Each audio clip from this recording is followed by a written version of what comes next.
আমার একটা জিনিস বুঝে আসে না, ভিডিওটা দেখেন। উপদেষ্টা মণ্ডলীর ভিতরে দুইজন ছিলেন জুলাই যোদ্ধা।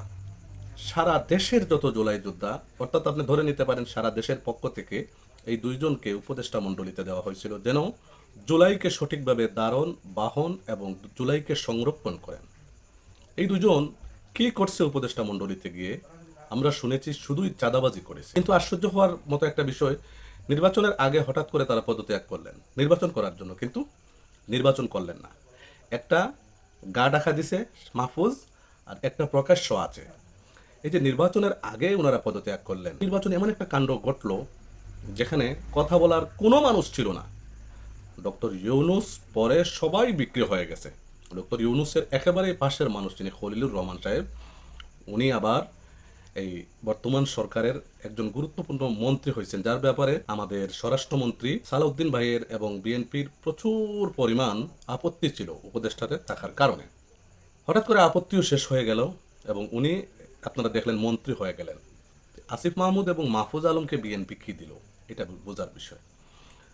এই যে হঠাৎ করে মধ্যরাতে রেজাল্ট বন্ধ করে আবার ইঞ্জিনিয়ারিং করে তড়িগড়ি করে নির্বাচন কমিশন গেজেট তৈরি করে দিল।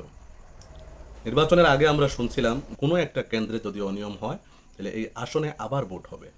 আমরা শুনে খুব খুশি হয়েছি, কিন্তু দেখা গেল বেশ কিছু প্রমাণ সহ অনিয়ম যখন, শুধু 11 দলীয় জোট না, বিএনপির পক্ষ থেকেও বেশ কিছু বিএনপির স্বতন্ত্র প্রার্থী এবং স্বতন্ত্র ছাড়াও কিছু প্রার্থী এবং 11 দলীয় জোট প্রমাণ সহ যখন তারা নির্বাচন কমিশনে অভিযোগ দিলেন, নির্বাচন কমিশনার এটাকে অ্যাকসেপ্ট না করে তড়িগড়ি করে গেজেট তৈরি করে ফেলল। অর্থাৎ গেজেট তৈরি হয়ে গেলে নির্বাচন কমিশনের আর কোনো দায়িত্ব থাকে না। তাইলে এই যে দুই সান্ডাকে জুলাইয়ের পক্ষ থেকে উপদেষ্টায় পাঠানো হয়েছিল, এরা কি করছে? জুলাই সৈনিকদেরকে সন্ত্রাস বলা হয়, এরা কি করছে? জুলাইকে বিক্রি করে এই মুহূর্তে জুলাই যোদ্ধা যারা, এরা অপরাধী হয়ে গেছে। এই দুইজন কি করছে? সমস্ত দেশে কিছুদিনের ভিতরে দেখবেন জুলাই যোদ্ধারা প্রচুর পরিমাণ আক্রমণের শিকার হবেন। তাহলে এই যে দুইজনকে জুলাইকে ধারণ করার জন্য, জুলাইকে হেফাজত করার জন্য এই উপদেষ্টাতে পাঠানো হয়েছিল, এই দুইজন কি করছে, এটা আমার প্রশ্ন। আর এরা নির্বাচনের আগে হঠাৎ করে কেন পদত্যাগ করলো? নির্বাচন করার জন্য, কিন্তু নির্বাচন করলো না। তাইলে কি এটা পূর্ব পরিকল্পিত, নাকি বড় ধরনের কোনো সমঝোতা হয়ে গেছে? তোমরা দুইজন যদি পদত্যাগ না করতা, তাহলে আমাদের মনের আশা ছিল যে তোমরা অবশ্যই সত্যের পক্ষে, জুলাইয়ের পক্ষে কথা বলতা। কিন্তু তোমরা পদত্যাগ করলা, তোমাদের দায়িত্ব শেষ। নির্বাচন হয়ে গেল, বড় বড় আশ্বাস দিল নির্বাচন কমিশন, সিসিটিভি আছে, কোনো জায়গায় অনিয়ম হলে সাথে সাথে ভোট বন্ধ হবে, এই সেন্টারে নয় পুরা আসনে আবার ভোট হবে।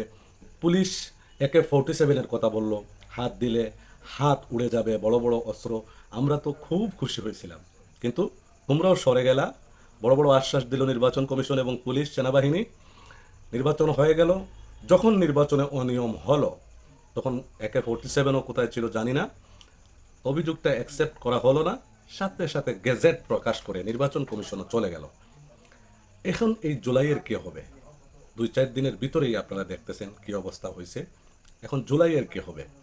আর এই যে মাহফুজ আলম, যে আসিফ ছিলেন, ওনাদের কি হবে? আমাদের বাংলাদেশের যে ইতিহাস, সেটা খুব তাড়াতাড়ি মানুষকে সুবল মারে।